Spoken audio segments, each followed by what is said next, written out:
O guerrilheiro urbano é um homem que luta contra uma ditadura militar com armas, utilizando métodos não convencionais. Um revolucionário político é um patriota ardente. Ele é um lutador pela libertação do seu país, um amigo de sua gente e da liberdade. Carlos Marighella, Manual do Guerrilheiro Urbano.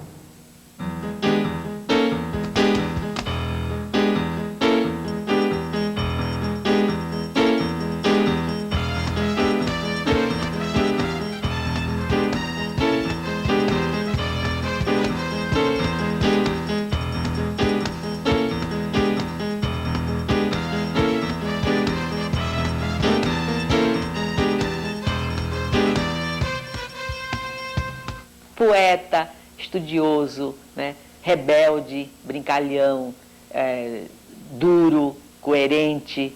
Um homem que, ao mesmo tempo, como estudante, é também um poeta, viu? E faz as suas provas escritas e os seus exames em versos. Ele sabia viver a atualidade, sabia viver os companheirismos, sabia viver o partido, sabia viver politicamente, sabia viver também alegremente. Para mim, o Marighella é um modelo de homem. Tem uma história tão engraçada dele, rapaz, o negócio dos óculos. Acho que eu vou contar. Você sabe que na cadeia, ele ficou com a visão afetada porque não tinha luz, né, na cela, e eles ficavam fazendo aquele artesanato lá, né? Então ele ficou com deficiência de visão. Quando ele saiu, ele teve que fazer óculos. E ele odiava os óculos. Não gostava. Mas não tinha jeito, né? Ele estava míope, etc. Então... Só que ele, como ele não gostava, ele vivia tirando os óculos. E aí perdia, quebrava, caía, né? Mas ele tinha uma raiva dos óculos que você não pode imaginar. E um dia ele, passando por uma livraria, ele viu um pocketbook que era de um americano, que eu não me lembro agora o nome, né? Que era sobre o negócio de como deixar de usar óculos, alguma coisa assim. Bom, ele passou a mão no livro e chegou em casa, sentou e não queria nem conversar. Leu tudo. Quando terminou, disse assim: primeira vez que eu concordo com o americano. Teve a eleição em São Paulo para vereador e o mais votado de todos foi o Cacareco, que a população votou para ridicularizar os políticos daquela época, né? Então, ele aí compôs a música do Cacareco, né? Que era assim: o Cacareco, pois é, não tem rival, pois é, dançando samba, pois é, no carnaval. No tempo da legalidade, ele não fez um clube, ele fez uns cartazes para um clube de carnaval, que chamava O Que Eu Quero É Rosetar.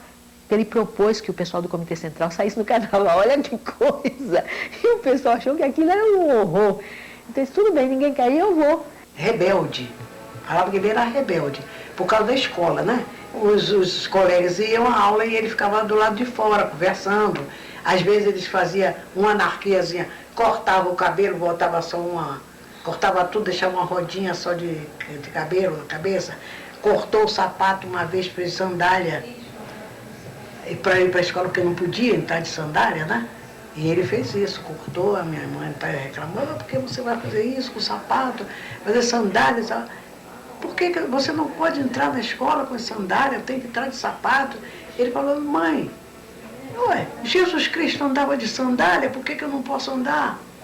Eu morro de saudade até hoje, de vez em quando eu ainda sonho com o Marighella, eu ouço a voz dele, eu vejo aquele gesto ridículo dele com aquela peruca ridícula, atravessando a rua, correndo assim do carro e a peruca balançando, os cabelos brancos dele aparecendo embaixo e ele segurando aqui em cima aquela coisa. Eu falei assim: preto, tira essa porra da cabeça, bicho, tu chama mais atenção com essa merda, essa peruca, do que se você tivesse sem peruca com a tua cara de fora. Sinto uma saudade imensa de Marighella.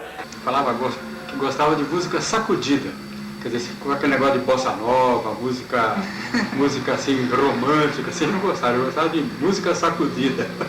Agora, as mulheres eram muito apaixonadas por Marighella, todas loucas, e inventavam. Marighella disse: eu não conheço essa senhora, como é que ela disse? Eu acho que o Marighella, ele representa uma síntese de todo um processo de luta, né? Que desde a luta contra o colonialismo, então, depois os negros, os índios, enfim, da classe operária e vem aí. Quer dizer, analisando a história, não é só feita de vitórias, também foram feitas de várias derrotas, mas essas derrotas ensinam. Nós não estávamos prontos para vencer, isso está claro, mas deixamos uma marca, um exemplo, enfim. Eu acho que é isso. Afinal de contas, quem é você, Marighella? Que dá sua vida por tudo isso. Quem é você? Ele dizia, quem sou eu? Um mulato baiano. Quem sou eu? Sou apenas um mulato baiano. Poucas imagens retratam a vida desse baiano que nasceu em Salvador em 5 de dezembro de 1911. Estudou engenharia sem concluir o curso. Fez serviço militar. Forjou-se rebelde na Rua do Desterro, número 9, onde nasceu, na Baixa do Sapateiro, onde viveu. Aderiu ao Partido Comunista em 1932. Ei, Brasil africano! Minha avó era negra alçá. Ela foi da África, no navio negreiro. Meu pai foi da Itália, operário imigrante. O Brasil é mestiço, mistura de índio, de negro, de branco.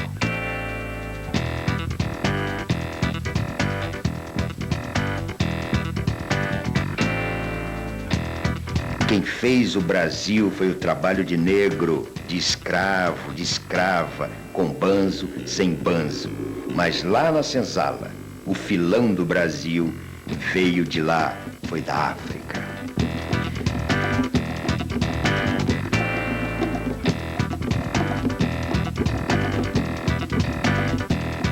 O fracasso da insurreição comunista de novembro de 1935 levará à prisão o jovem militante Carlos Marighella no dia 1º de maio de 1936, aos 25 anos de idade. Foi barbaramente torturado durante 23 dias pela polícia do Estado Novo. Minha mãe sonhava muito, né? Sonhou que ele estava com os pés todo queimado, né? Aí escreveu para ele, perguntando se ele estava... Ele mandou dizer que não tinha nada de queimadura, não tinha nada disso, não tinha tortura nenhuma. Mas foi torturado muitas vezes, né? Aí a minha mãe, quando ele chegou lá em casa, que estava dormindo, a minha mãe ia olhar os pés dele, para ver, tinha marcas de queimadura também. Aí minha mãe chorava tanto. Queimaram a planta dos pés dele, enfiaram agulhas debaixo das unhas, coisas terríveis. E ele resistiu a tudo. Ele era tipicamente o homem do partido. Da época. O que significa da época? São os homens da resistência francesa, sabe? São os dirigentes políticos comunistas da América Latina que, com a maior facilidade, davam a vida pelo povo. Esse era, não tinha...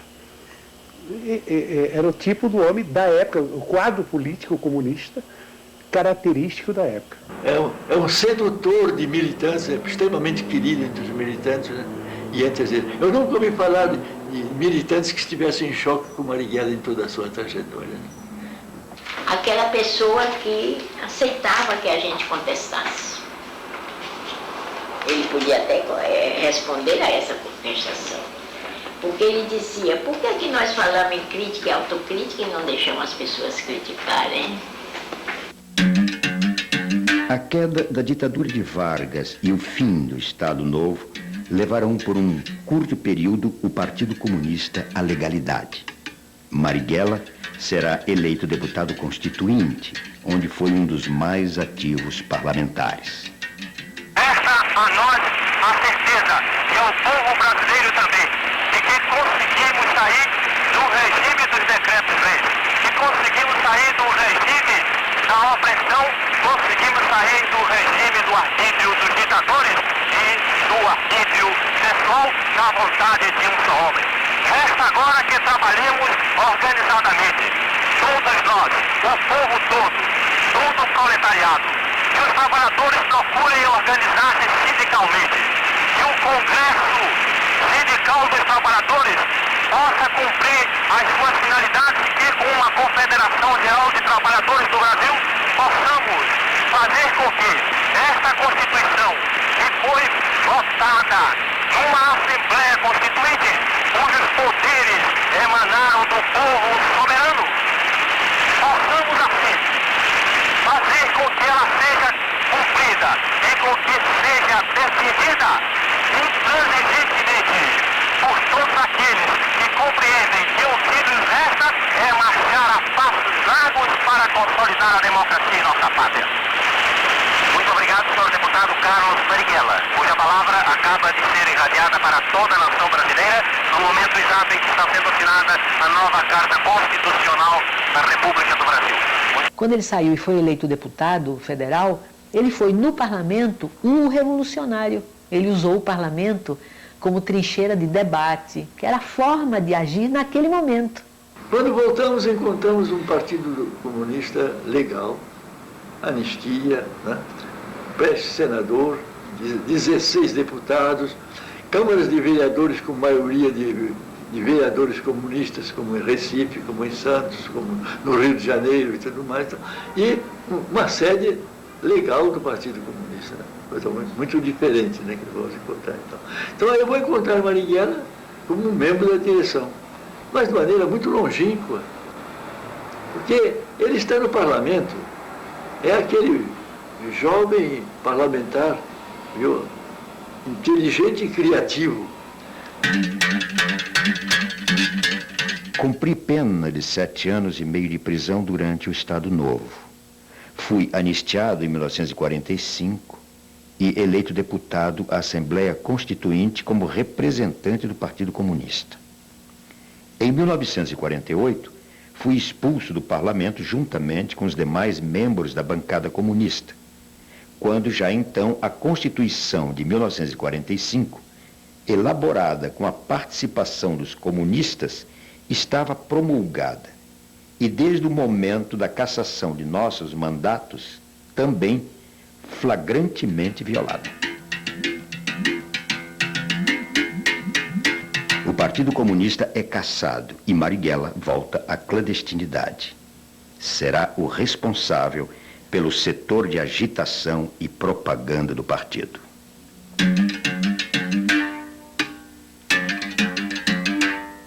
Na clandestinidade, vai viver com a militante comunista e aeromoça Clara Scharf, companheira até o final da vida. Na circunstância da clandestinidade, ele com mandato de prisão e eu também, não podia, né? Então a gente teve que, a gente considerou que aquilo era um casamento legítimo, era o casamento do amor, né?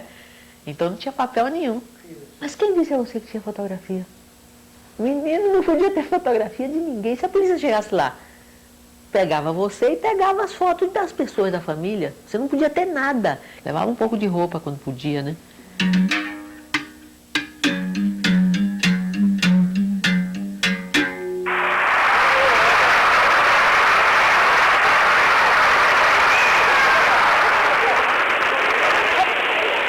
Prometo manter, defender e cumprir a Constituição da República, observar as suas leis, promover o bem geral do Brasil, sustentar-lhe a união, a integridade e a independência. Nós só ficamos legais, pode-se dizer, porque a gente viveu com o nome verdadeiro, exatamente nos meados do governo de Juscelino. Aí é que a gente alugou um apartamento no Rio, e ele se chamava Carlos Marighella e eu me chamava Clara, né? Porque até então era tudo nome trocado. Durante os anos de semi-legalidade, o direito de participar de uma festa em família ou frequentar os amigos dão gosto à liberdade.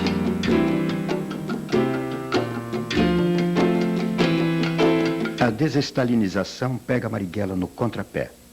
Fica surpreso com a denúncia dos crimes de Stalin. Ele chorou. Uma coisa que difícil de acreditar, né? Marighella chorando, né? Mas ele... isso eu sei porque eu assisti essa reunião. Quando os jornais começaram a publicar a denúncia do relatório do Khrushchev, né? Que era o famoso 20º Congresso do Partido Comunista da União Soviética, os jornais começaram a dar. Eu me lembro do Estadão, né, e todo mundo dizia, imagine, isso é mentira, isso não aconteceu nunca, isso aí é obra do imperialismo, aquelas coisas que a gente dizia, não acreditava em nada, né? Mas todo mundo angustiado para saber se era verdade, se não era verdade, tanto que o partido mandou o Arruda à União Soviética para saber se aquilo era verdade ou não. E aí fizeram uma reunião do Comitê Central para o Arruda dar as informações, quando ele voltou. E essa reunião é uma reunião dramática, viu? Quando aquilo foi confirmado, foi como se parecia uma bomba, né, em cima de todo mundo. As reações foram muito diferentes. Essa reunião provocou depois a saída do Jorge Amado, a saída do Agildo Ribeiro. Muita gente saiu do partido naquela época, começou a sair, depois que ficou confirmado, né? Então, o Marighella, na hora que foi falar, ele chorou, todo mundo ficou... Até o Agildo veio conversar com ele, o Astrogildo, né? Ele ficou, mas quer dizer, era um choro de... Sabe quando você acredita numa coisa, que depois você vê aquilo ruir? Ele não podia imaginar que o socialismo fosse capaz de fazer aquilo.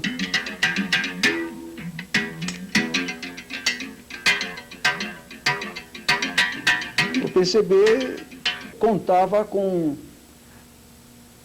o seu fortalecimento no quadro das forças que apoiavam Jango, o que lhe daria a recuperação do estatuto de partido legal, que ele ainda não conseguiu ser, e de aumentar, é claro, a sua influência, que naquele período, naquele momento, era grande no meio da esquerda, digamos, de inclinação mais revolucionária.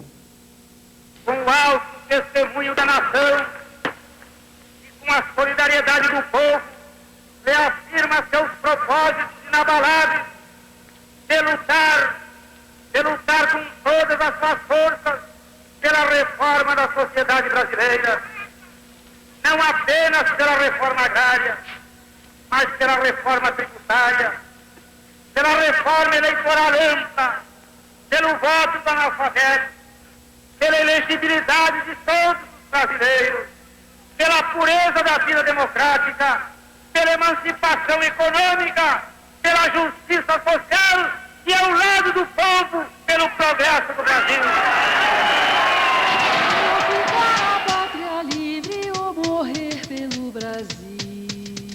O golpe de 64 instalou-se no poder com a marca da maldade. Já no 1º de abril, primeiro dia do golpe, o dirigente camponês e ex-deputado constituinte pelo Partido Comunista, Gregório Bezerra, foi arrastado pelas ruas de Recife, humilhado, espancado e preso. Em maio de 64, policiais vão prender Marighella num cinema no Rio de Janeiro. Marighella resiste, reage. Recebe um tiro no peito. Quando é libertado, visita os jornais para denunciar a violência. Escreve o livro Por que Resisti à Prisão. Prega a resistência à ditadura. Os brasileiros estão diante de uma alternativa. Ou resistem à situação criada com o golpe de 1º de abril, ou se conformam com ela. O conformismo é a morte. Várias vezes ele me disse que a vida dele não tinha importância, que se ele morresse, a luta continuaria. E várias vezes ele me disse, eles não me pegaram vivo.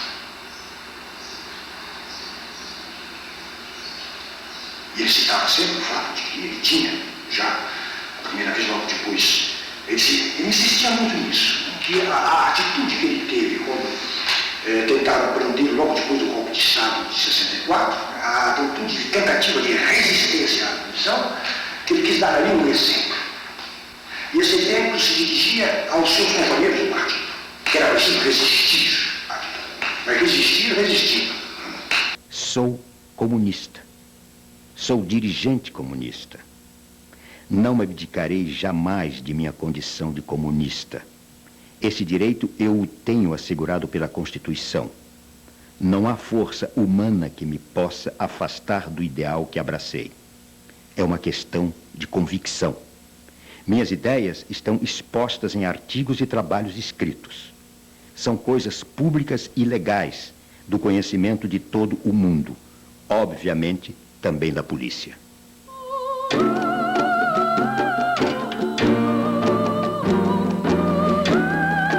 Os anos 50 e 60 marcarão as lutas de independência dos países da Ásia, África e América Latina. A independência da Argélia e a Revolução Cubana impressionarão especialmente Marighella, que caminhará em direção à luta armada como alternativa para conquistar o poder.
Eu fui o primeiro dominicano a ir para a Universidade de São Paulo para fazer filosofia,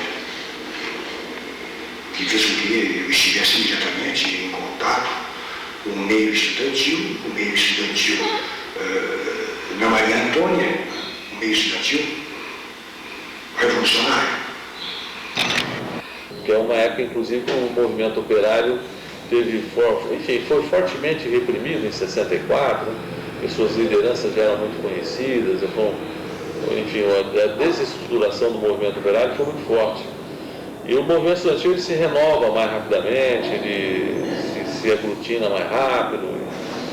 Então a presença dos estudantes na década, principalmente a segunda metade da década de 60, foi muito forte. Né? Isso não acontecia só no Brasil, mas toda a América Latina, a tal ponto que em 1968, na cidade de Medellín, na Colômbia, os bispos de toda a América, eles se encontram e vão decidir uma série de questões para a América Latina. E há um determinado trecho em que se diz que a violência ela pode ser uma saída depois de esgotadas todas as outras possibilidades.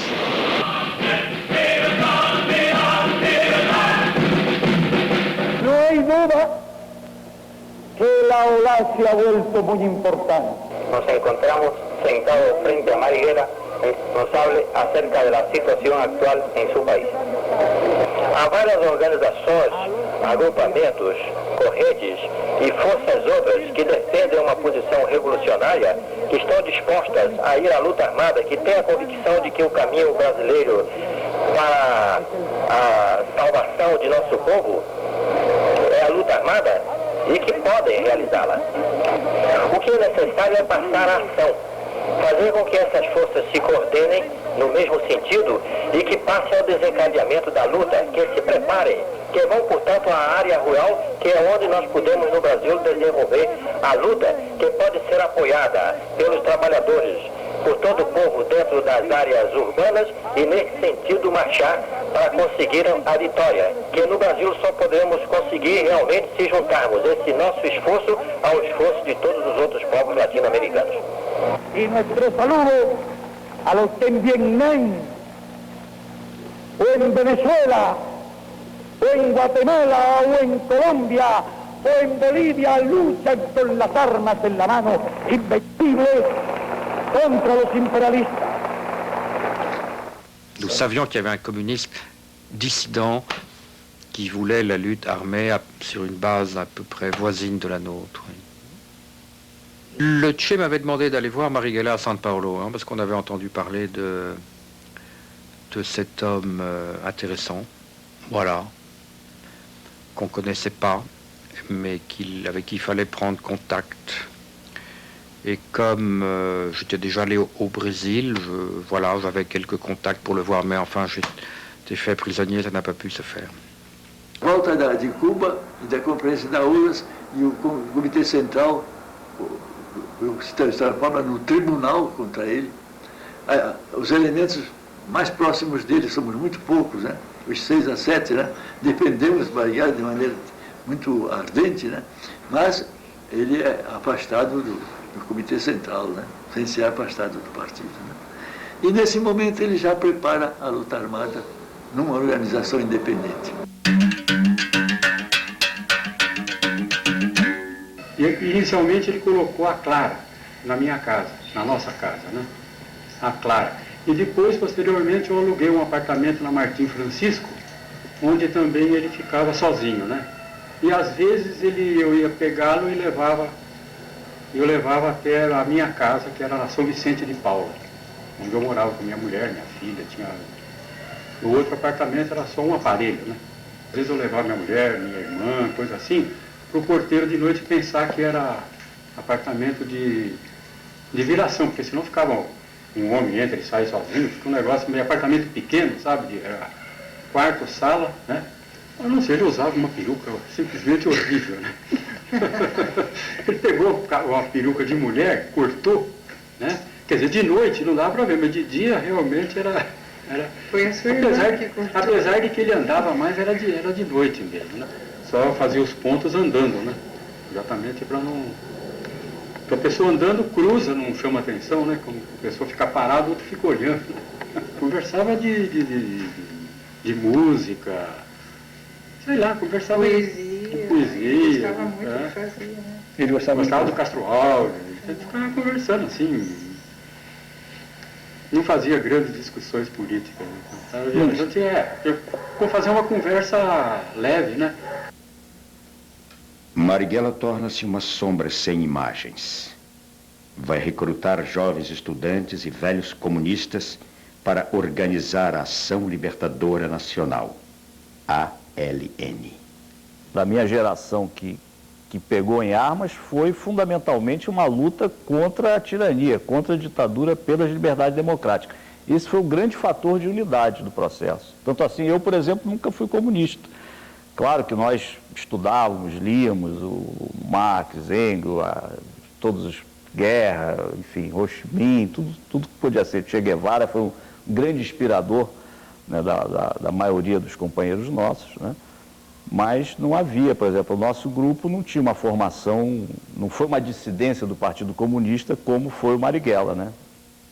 Olha, o grande embate da esquerda na época, as grandes diferenças, né, das organizações, estava exatamente nessa questão estratégica. Alguns acreditavam que o momento era para uma revolução socialista e outros acreditavam que o momento era de libertação nacional, mais nacionalista, com a possibilidade de integração, né, de forças anti-imperialistas, nacionalistas e antiditaduras. E a ILN acreditava nisso, a Marighella acreditava nisso, nós também. Em 67, 68 a gente já está em alguma atuação política, crítica à ditadura, mas vai ser mais 68, início de 69 que vai ter a ligação com o Marighella. Primeiro foi Oswaldo, depois Oswaldo e Beto entraram em contato com, eu acho que chamavam ele na época de Menezes.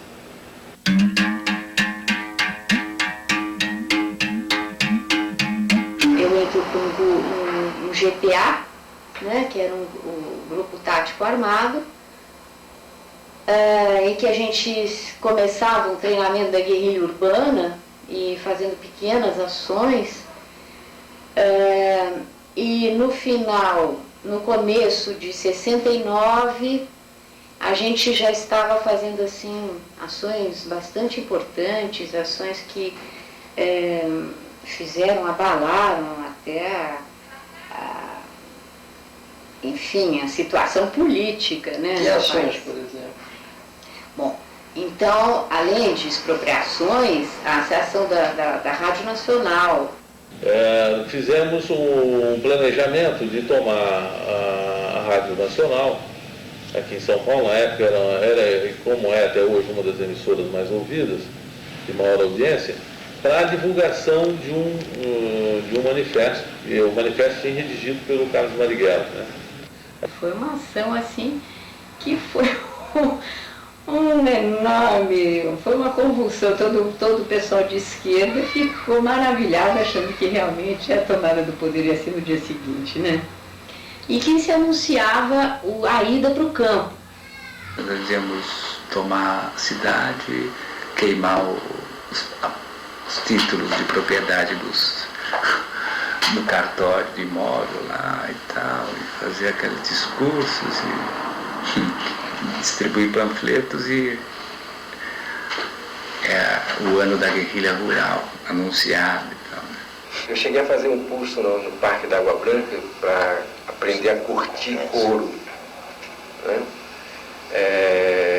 A gente fez um curso também de parece brincadeira, de criação de coelho, né? De cunicultura, mas você juntando uma coisa a outra, juntando o curso de curtir couro com o curso de coelho, ajudaria muito, isso na nossa cabeça, né? A gente imagina, a visão romântica de que pelo menos sem sapato nós não ficaríamos, né? A gente teria saberia fazer, então era esse tipo de aprendizado que a gente tinha.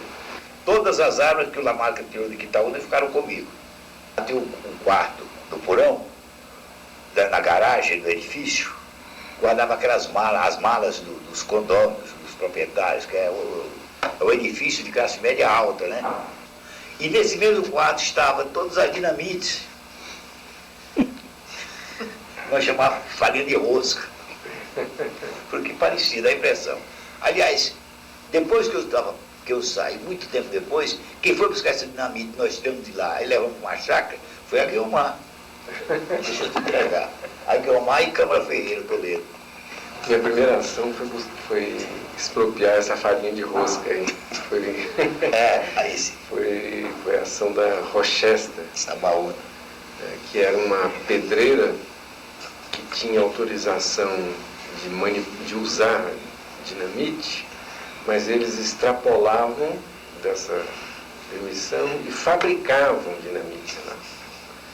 E um belo dia a gente teve essa informação, um belo dia nós fomos lá com um mandado de prisão, de busca e apreensão, né, assinado por um juiz chamado Carlos Marighella.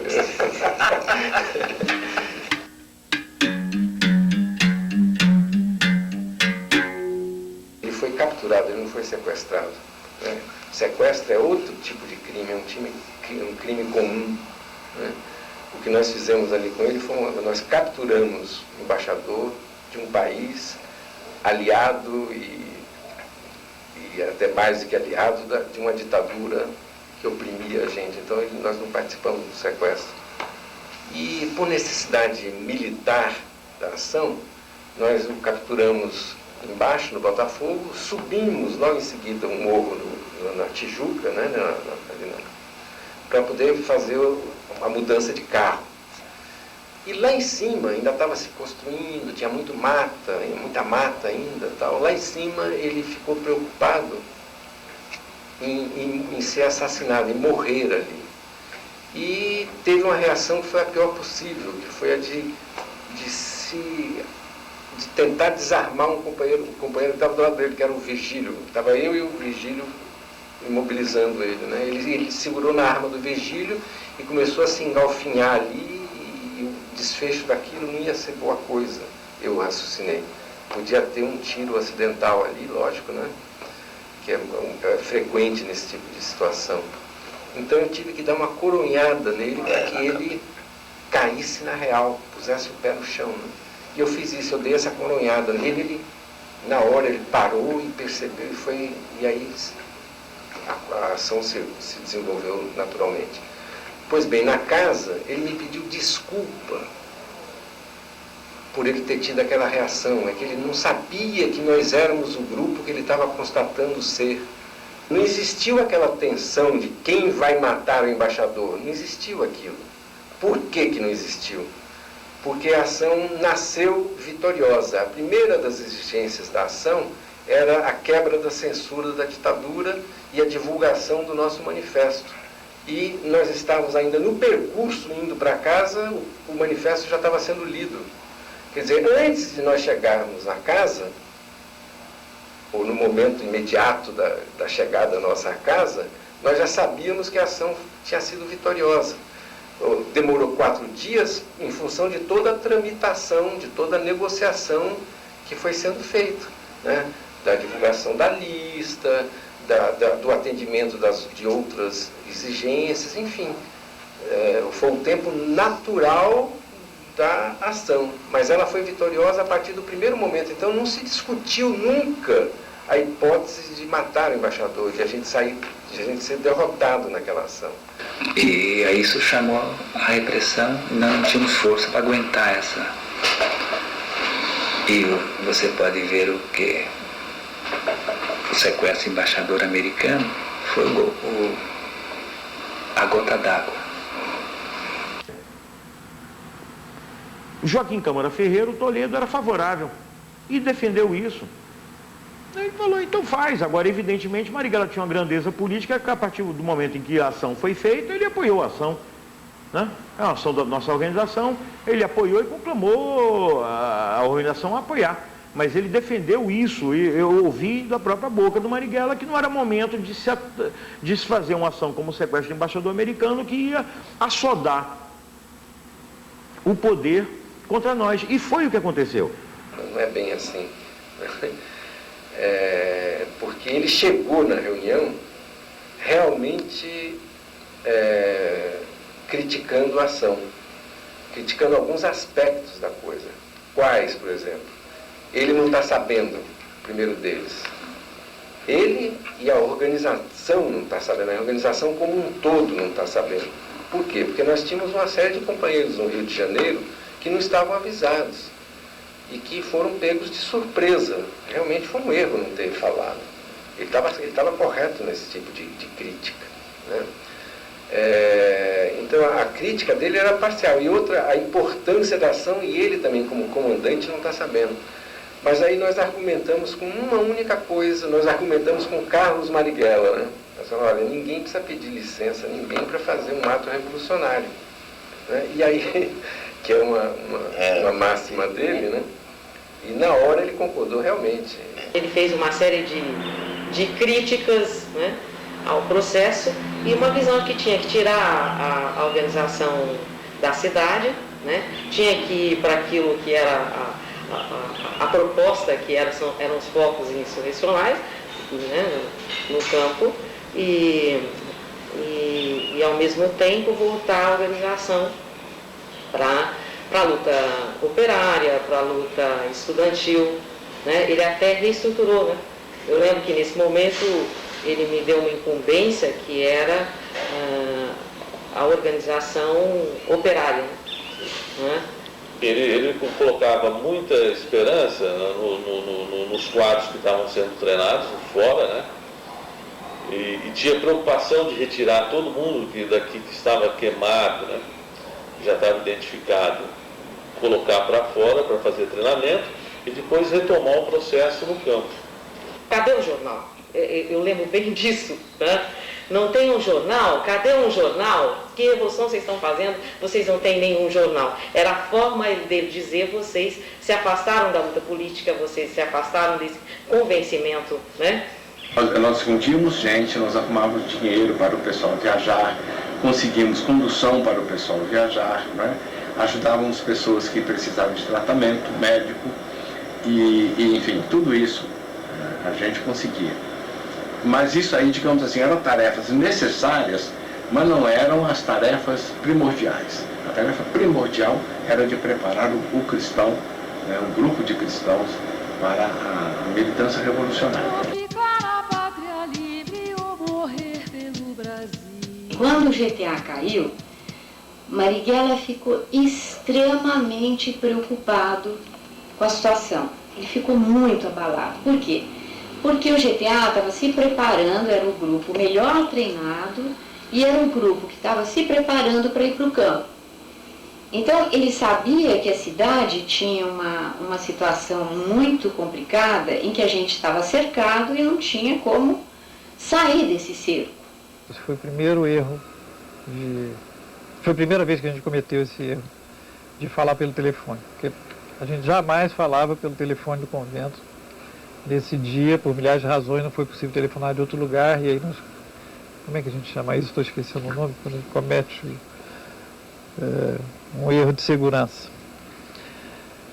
E a gente marcou por telefone encontrar com um amigo nosso, sem dizer o que era, naturalmente, mas marcou uma viagem para o Rio pelo telefone do convento. Então eles nos prenderam no Rio, e aí o seguinte, o Senimar é que tinha a técnica da tortura e do interrogatório. O delegado Fleury queria nomes, nome, dinheiro, aparelho, era isso que ele queria. Ele estava no Rio de Janeiro, ele torturou pessoalmente? Ele foi para o Rio de Janeiro. Ele torturou pessoalmente. Sim, ele sim. E o interrogatório começa com vocês, com essa afirmação, vocês são base fixa do Marighella. E, por exemplo, nós não sabíamos quando é que ia ser um novo contato Marighella conosco. Nós tínhamos tido um contato algo como 15 ou 20 dias antes, portanto não era esperável tão cedo um novo contato, que em geral demorava algo como um mês. Não era regular, não tinha regularidade, mas era em torno de um mês. E eles repetiam muito que, mas vocês vão ter contato proximamente, né? Não, vocês vão ter contato proximamente, porque ele está muito perseguido, está muito acuado, vai procurar vocês, vai precisar de vocês.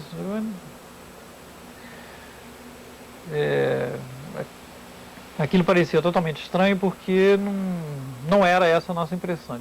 Como é que eles sabem disso? Mas isso, na hora, eu tenho a impressão que parecia, na hora, como fazendo parte do interrogatório normal. Nessa última reunião, o Otávio Ângelo trouxe uma granada e estava tentando mostrar que era uma coisa que a LN tentava fabricar, uma fabricação rudimentar, caseira, eram armas, né? E uma granada. E aí ele tirou o pino e o Marighella disse: não, pelo amor de Deus, não faça isso agora, porque eu tenho que morrer com a minha perna, né? Muito preocupado, extremamente preocupado. Ele falava nas quedas, ele falou, comentou com Otávio Ângelo: a gente soube, parece que houve queda dos freios dominicanos no Rio de Janeiro, e, enfim, e a gente não tem, não se sabe, não se tem o conhecimento do que a repressão tem nas mãos, que tipo de dados eles têm, né, para a gente poder se armar e se defender. Eu tenho convicção que ele sabia que não quis sair. Eu não estou dizendo que ele foi para o ponto certo que caía. Não, ele foi para o ponto acreditando, para aquele ponto que os dominicanos estavam, que aqueles dominicanos não tinham caído. E contrariando as normas, assim, pois ele nunca tinha me pedido isso, ele pediu que eu ligasse para os dominicanos, né, marcando na tipografia, no encontro na tipografia, né? E aí quando foi à tarde eu liguei, marcando o encontro, foi um encontro, né? E você não sentiu nada de anormal, né? Pois é, ele perguntou para mim, ele então insistiu nisso, ele falou, você pergunta se está tudo bem, né? Eu telefonei, reconheci a voz do Frei Fernando, né? Aí eu ainda perguntei, está tudo bem? Ele falou, está tudo bem, então... Eu não fui o herói, eu não fui o santo, eu não fui o mártir, eu falei, eu não aguentei na tortura, falei, como a maioria das pessoas falam, né? Agora, o que para mim pessoalmente é convicção, é de que não fui eu que fui o primeiro a falar. Para mim, eu não fui o primeiro a falar. Eu acho muita coisa já apareceu, né? de pessoas que fizeram esse elo de ligação, mas eu acho que ainda falta elementos. Quer dizer, às 8 horas, então, ele teria o ponto com os fregues. Eu cheguei um pouco antes, cheguei 8h20, aí eu até fui tomar um chopp, né? Estava uma noite quente, né, novembro, tomar um chopp, aí é que eu vi uma movimentação na Alameda Casa Branca, sabe? Uma movimentação bastante esquisita. Aí eu fui subindo a Alameda Casa Branca, e aí tinha um policial atrás de uma árvore, né? Até eu falei, o que está acontecendo aqui? Ele falou, não, pode voltar, isso aqui é terrorista que está tendo um tiroteio com terroristas que estão escondidos num prédio em construção. Aí tinha uma senhora que estava no portão e falou com um ar bastante compungido, sabe? Falou, olha, mataram o Marighella.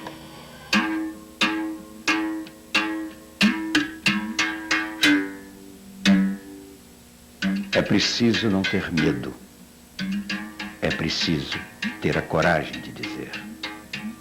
Há os que têm vocação para escravo, mas há os escravos que se revoltam contra a escravidão.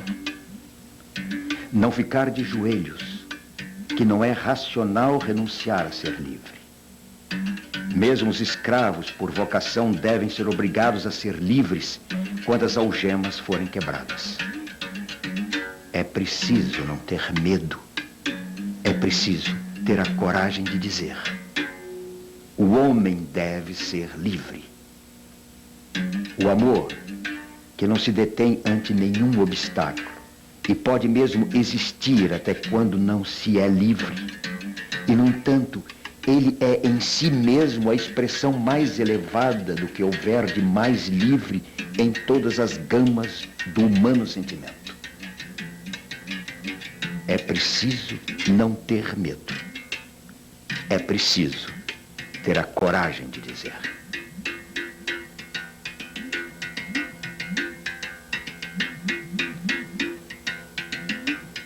Marighella morre às 20 horas do dia 4 de novembro de 1969, aos 58 anos de vida, na Alameda Casa Branca, em São Paulo.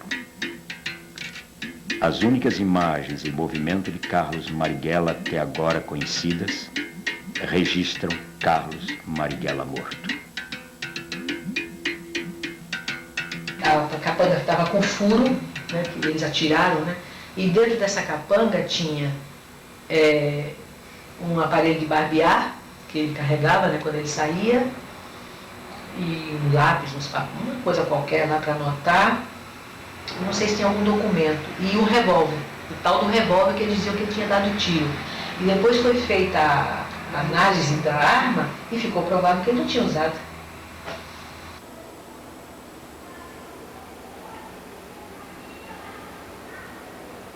Algo como um poço sem fundo, né? A minha sensação, né? Assim, falando emocionalmente, era que eles terem pego o Marighella, por exemplo, quando eu fui preso, eu pensava assim, passam mil coisas pela cabeça, né? Mas passa pela cabeça, mas felizmente eles me prenderam, mas não vão chegar a Marighella, porque não depende de nós não sabemos nada.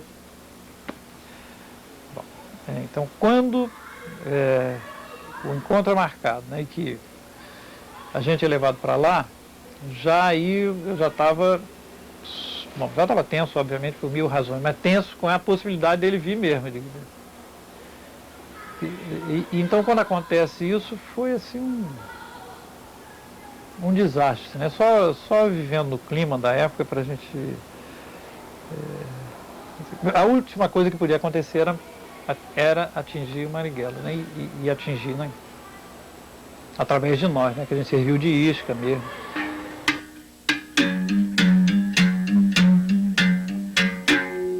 A repressão já estava, em 69 a repressão já está mais sofisticada, já está com o serviço de inteligência melhor, quer dizer, violenta, absolutamente violenta, como é óbvio, mas ao mesmo tempo com o serviço de inteligência mais desenvolvido, orientada pelas escolas, se podemos chamar desta maneira, dos Estados Unidos, escolas de repressão e tortura dos Estados Unidos, porque às vezes a gente esquece isso, né?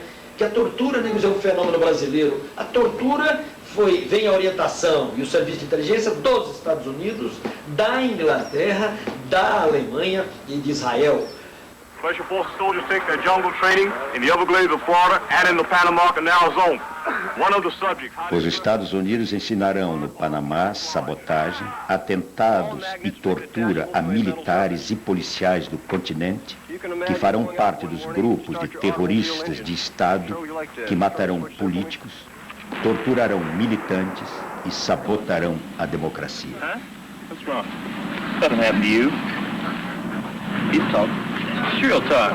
You on the telephone line again.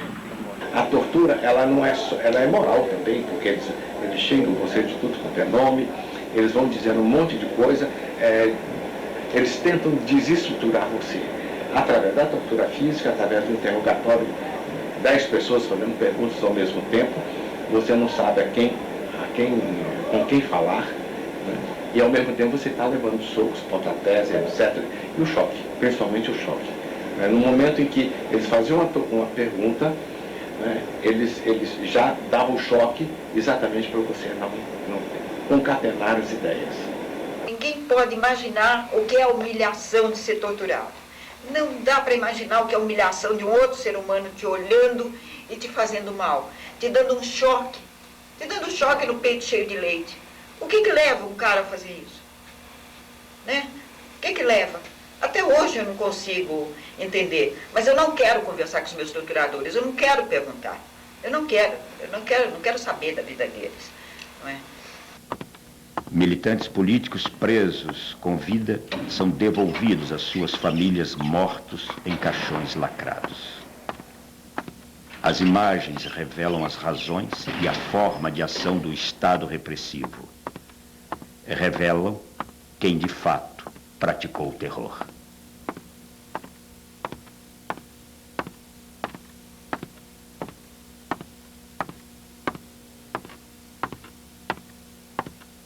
A acusação que faziam a nós, que nós éramos inocentes úteis, dentro daqueles velhos comunistas que nos usavam. Na realidade, muito pelo contrário, porque Marighella estava sempre na linha de frente, né, e demonstrou isso cabalmente. E quem realmente foi inocente útil, que fez o jogo, né, do imperialismo norte-americano, foram os militares que aderiram ao golpe. Quer dizer, nós não, nós sempre... O próprio Marighella, quer dizer, que era um comunista, foi um constituinte comunista, ele tinha uma visão de Brasil, de brasilidade incrível. A violência está aí, é o mar em que a gente nada. Não, hoje, o que falta hoje, eu sinto, é uma proposta política. Porque quem inicia a violência são os ditadores, né? São eles que tomam o poder, usurpam o poder de forma violenta, né? Então a resistência de um povo por liberdade é sempre legítima, né? Tem gente que eu já ouvi dizendo, não, aquilo ali, na verdade, essa geração era autodestrutiva, estava me metendo naquilo como uma forma de autodestruição. Mentira. Se tem uma geração nesse país que não foi autodestrutiva, foi a nossa, que tentou construir alguma coisa. Se você tivesse que refazer tudo, você faria de novo? Faria de novo, Nesse ponto eu não sou... Posso ser um patriota equivocado, mas não sou um arrependido. Vou morrer assim. Se estivesse vivo, Marighella estaria completando 90 anos. Junto ao povo, lutando por pão, terra, trabalho, saúde, educação, cultura. Lutaria por liberdade e alegria para todos. Carlos Marighella, o guerrilheiro da vida.